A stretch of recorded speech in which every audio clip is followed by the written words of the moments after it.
All right. I'm going to be talking about Book 3, Blackfire.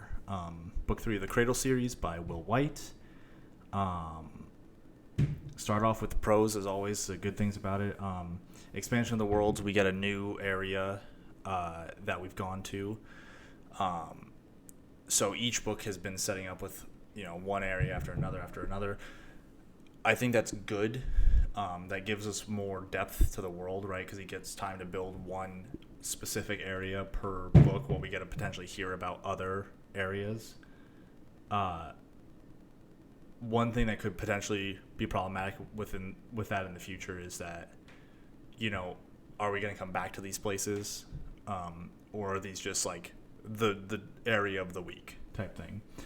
Um, but he does a lot of good setup, and I think I've said this in the Soulsmith review too. But I think Will does a lot of good world building and setting up in prior books. I think specifically with Unsouled, with the first book in the series, he did a really good job setting up the cosmic level threat that Lyndon's going to have to eventually deal with.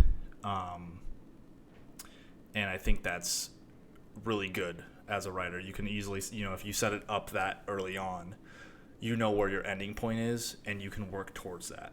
So now there's a lot of gaps to fill in the middle, and you've got to make sure you do it right. But it does, let your readers know, okay, this is what goal we're shooting for. So each book that builds towards that goal is interesting. I normally feel there's a lot of training that Lyndon's gone through from the first book until now.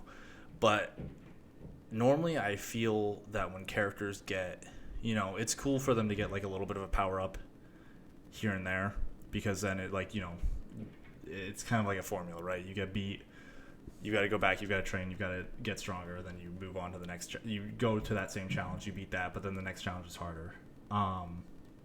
But most of the fights Lyndon's in, he's kind of worthless. I mean, not worthless in a sense that like his physical power is kind of worthless compared to the people he's around.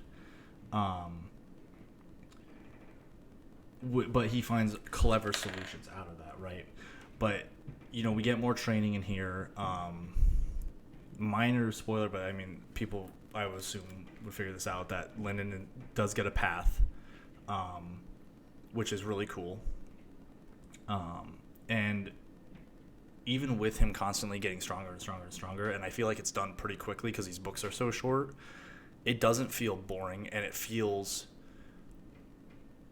mostly earned because of the characters and the situations around him and what we know about the magic system. I think there's a lot of good stuff coming. I have a feeling. I intend to finish this series. I think there's 8 books out as of this recording, and I'm pretty sure there's more to come. So let's see. So things I'm a little critical of, because the lengths of these books. In the previous books were set up with a duel between Lyndon and Jai Long. And we don't get that in this book. It's still being set up to, so it's still to come in the next book. But as of this book, we don't get that. And I'm sorry if that's a minor spoiler, but I don't really think that's a spoiler. That's just, it's coming. It's just not in this specific book. And we know it's coming. There is more setup towards it, which I like, but I since it was set up previously as kind of the big point for this book in the second book, I was a little disappointed. Now, that's like minor disappointment. These are minor criticisms. It's still a good book. At the end, we get another fight.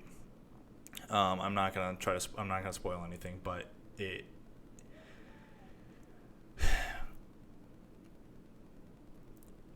Will has a good way of getting out of certain situations in fights and physical descriptions. I think he does a good job with descriptions and everything like that. But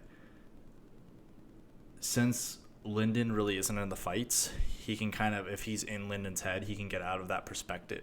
With that perspective, he can basically use it to not worry about the fights. And is describing them as detailed as he could potentially do, as some other writers do. And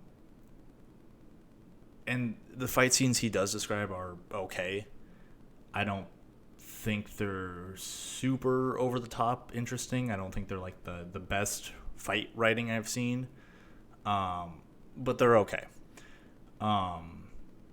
And I think that the climax fight in this book is okay.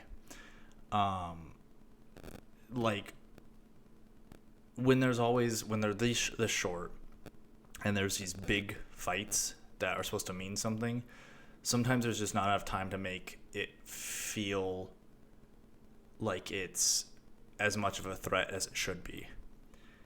And especially since we've seen Lyndon get out of every situation he's gotten himself into, especially against stronger opponents, it's kind of like, oh no, he's fighting another strong opponent. Yeah, of course, he's the underdog character. So we lose some of that tension because, well, he succeeded in the past, so clearly he'll get out of at this time. We need a failure in there, here and there. I think when you're writing, it's weird because these books are so short and there's so many of them out, and he publishes them so fast. I think the first one came out in 2017. The first 3 came out in 2017. There like isn't enough time in one book because they're so short to set up a, usually it's like a 3-part rule, right? They fail, pass, fail, whatever. There's usually 3 parts because we in storytelling like to write in 3s. But when they're this short, obviously we get the setup for whatever the climactic fight is. We don't have like time for him to really fail as much during like an actual battle. Because there's not, the darkest hour comes much earlier than that. So it's not bad. It's just, it doesn't hold as much weight as it could. And that's just part of the trade-off with having books set up like this. I still recommend this series. I'm pretty sure that even books I don't like, I'm still going to recommend this series. It's good. Is it the number 1 top dog of all fantasy series? No. Is it probably an A tier? Maybe. I would say A, maybe high B at the lowest. Definitely. This is a good series that I would recommend to most people, especially those who are looking to get into fantasy or sci-fi. Well, more fantasy, but don't really care if there's sci-fi elements. I think this is a good series to introduce people to because it seems very easy to get into. The magic system is very well described, and we get to see step by step, and the books are short. And you come to a person with a Stormlight Archives from Brandon Sanderson or a Wheel of Time or those series are intimidating for new people. They're great. I love them. They're just intimidating. I never recommend Stormlight Archives as a first series for people. Normally, if I'm recommending a Brandon Sanderson book, I'll recommend Mistborn. This is a series that if someone came to me and said, hey, I'm looking to get into fantasy or I'm looking to get someone else into fantasy, what would you recommend? This is probably the series I would recommend to them. And even with all my criticisms, I feel like, I've been critical of some other books, and I probably will have more criticisms as we move forward because I'll have more basis to work on, right? I'll have more books to look back to and say, okay, this one was better than this book, whatever. This book is still good. This is still a well-written book. I've seen much worse. I'm sure I will see much worse in the future. And I've seen, some that are better. But you don't have to be the best to have good writing. So definitely recommend. As always, if you enjoy this, you can subscribe. We can always discuss in the comments down below if you have different opinions, or you don't agree with one of my points, or you agree with my points. We can always discuss that. I just want everyone to keep it pretty polite, and we can be critical while having a good discussion without being jerks to each other. So I'd appreciate that, and any comments that I deem as too aggressive, I probably will remove.